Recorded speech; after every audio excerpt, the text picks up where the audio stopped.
This next issue is this gentleman, David Allen.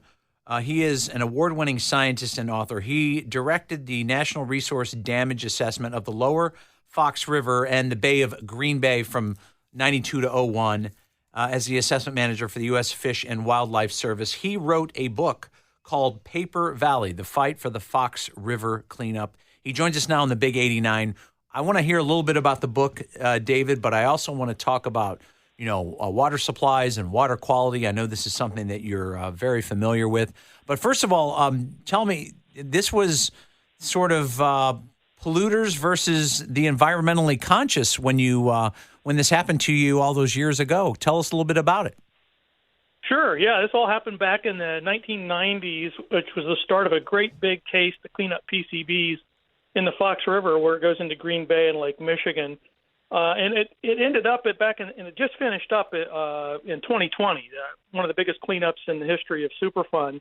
But back in the 90s, U.S. EPA Chicago and my office in Green Bay with U.S. Fish and Wildlife Service partnered up to force a cleanup over the objection of the state of Wisconsin and Governor Thompson. And the book is really about those struggles back in the 90s about whether or not to launch that project or not under Superfund. Luckily, after about 10 years of fighting, which is what the book talks about, we finally convinced Wisconsin to join us and ended up getting this massive $1.3 billion cleanup of the Fox River. So tell us the concern that people might have. I mean, the book sounds fascinating, but for people that are listening right here, how does this relate to the quality of their water, the PCBs in the water, things that people should be concerned about as it relates to their own, say, drinking water or bodies of water that are near where we are? People may be out, water skiing on a body of water or something of that nature. How is that relevant? Sure. Yeah, I'd say there's two different things. So first of all of Lake Michigan was contaminated by these PCBs, and the entirety of Lake Michigan has been above water quality standards for decades because of these sources. The Fox River is one of the biggest in the country. And for people who eat fish especially, that's a huge concern. Getting PCBs from fish from Lake Michigan has been a big deal for a long time. For water quality itself, like drinking water, I would say the biggest relevance is it is a parallel situation to the current crisis over PFAS. So it's a little bit different kind of chemical, but has a lot of similarities, a very similar looking, accumulates the same way. But PFAS stays in the drinking water more than the PCBs we cleaned up. So PCBs was more about fish. PFAS these days is more about the water itself. And so the book shows how you can try to get these cleanups done, and we're going to have to do the same thing now with PFAS that we did with PCBs. David, it's so fascinating. And when you got the cleanup to happen, you had the paper companies who did the pollution pay for that. So instead of tax dollars paying for it, the paper companies did it. And they found how much sediment, 6.5 million cubic yards of sediment in the riverbed? Right. That's right. So they removed 6.5 million cubic yards. That's enough to fill Lambeau Stadium 6 times all the way to the rim. So they removed a lot of sediment. And as you say, all paid for by the paper companies. Of course, it took winning 10 years of lawsuits in federal court to convince them, but we did win those lawsuits. And so, yeah, the cleanup has been a huge success. So the PCBs that you fought over so vociferously, you had a positive outcome there, and now you're talking about PFAS, and you're going to have to go do this again. Are you expecting the pushback and the battle you had over PCBs, say 30 years ago, or do you think that people have a different view of water quality now, a different view of what the environment should look like, and it won't be as difficult, but even though it will be a very difficult project?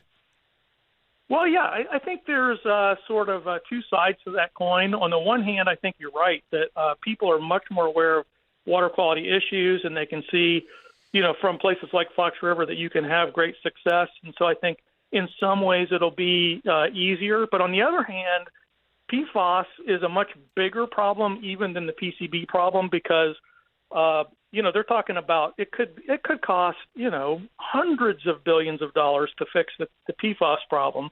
So I think a big parallel is the big companies like 3M and DuPont, who are responsible for the PFAS issue, have offered these early settlements, $10 or $11 billion, which is a lot. It sounds like a huge amount, but compared to the size of the problem, it's very similar to what we faced with the PCBs. That is, they offered some early settlements by the paper companies early on that were insufficient. I think that's the same thing that we're facing now with PFAS. So we'll have to see. Will people mobilize? Will the governments mobilize? Can we tackle this giant issue of PFAS? I think we can, but it is going to be hard.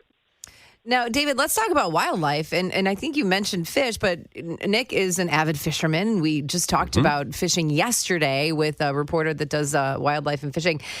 This cleanup, obviously, when it wasn't clean, it affected the fish that were there. How's the fishing now? And are they? Well, yeah, and I think the bigger question is, as part of the cleanup, is there the restorative, restoration of the habitat that you would generally find?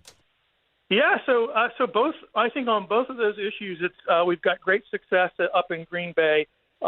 Number one, we've already seen the PCB levels in fish dropping quickly, and also in water and in sediment. And there's a monitoring program paid for by the paper companies as well under the settlements. So we'll see if this continues. Our hope is that it will continue. The consumption advisories are also dropping quickly. One of the most important is, of course, walleye. And the walleye still have consumption advisories, but they're dropping. And the hope is that we'll reach unlimited consumption in the next few years. So we'll see about that.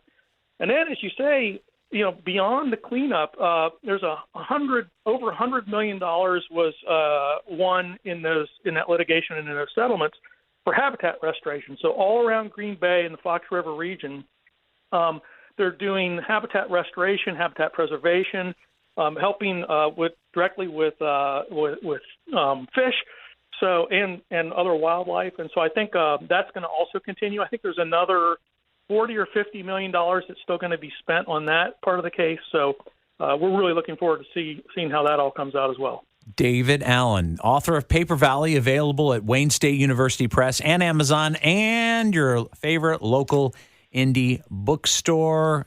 David, thanks for being on the Big 89 today and sharing with us your story. Hey, thanks a lot for having me.